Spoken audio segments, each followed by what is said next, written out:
अस्सलाम वालेकुम। आप देख रहे हैं PA न्यूज़ HD और मैं हूं आपके होस्ट सादिया बतूल।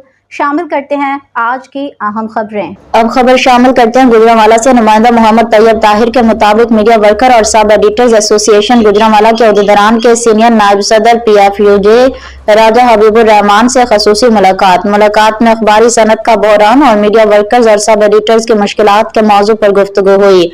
General secretary media worker organisation Gujranwala division Mohammad Tayyab Tahir ने गुफ्तगू करते हुए कहा, सोशल और इलेक्ट्रॉनिक मीडिया के आने से अखबारी सनत की अहमियत में कमी जरूर हुई, मगर अखबार कभी भी खत्म नहीं हो सकते। जब से अखबारात नॉन प्रोफेशनल्स के हाथ चढ़ गए हैं, तब से अखबारी सनत बहरान का शिकार हो गई है। जब तक अखबारात तरक्की नहीं करेंगे, मीडिया वर्कर और सब एडिटर्स खुशहाल कैसे हो सकते हैं।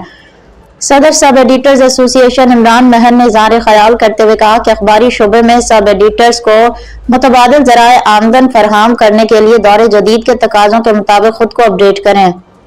राना महमूद और सुहेल शाहिद का कहना था कि जो शख्स बदलते वक्त के साथ तब्दील नहीं होगा, वो कभी भी तरक्की नहीं कर सकता।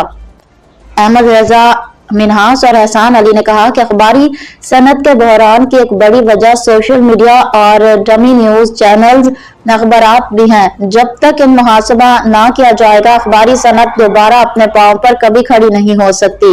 सीनियर नायब सदर PFUJ राजा हबीबुर रहमान ने मीडिया वर्कर्स और सब एडिटर्स के इजहार ख्याल सुने और यकीन दहानी करवाई कि उनके तमाम मसाइल और गुजारिशात को आला हुकाम तक पहुंचा दिया जाएगा और साथ ही उनके हल के लिए भी कोशिशें की जाएंगी। इस मुलाकात में सदर sub editors association Gujranwala division Imran Mehar, general secretary Ahmed Raza Minhas, senior नायब सदर राना महमूद अहमद, नायब सदर Suhail Ahmed Shahid, finance secretary Ehsan Ali, Chaudhry Shoaib Dhalu, general secretary media workers organization Gujranwala division Mohammad Tayyab Tahir, senior नायब सदर Saifullah Warya, Hafiz Amin, information secretary Abu Sufyan Sandhu, Hafiz Asghar Ali, Saqib Mahmood, Abu Bakar Sandhu, doctor Qamar Waheed, Kaiser Dar और नवीद खान शामिल हैं। डाला इमरान गोहर और दीगर भी मौजूद थे। न्यूज़ स्टूडियो से अब तक के लिए इतना ही। मजीद खबरों और अपडेट्स के लिए देखते रहिए PA न्यूज़ HD।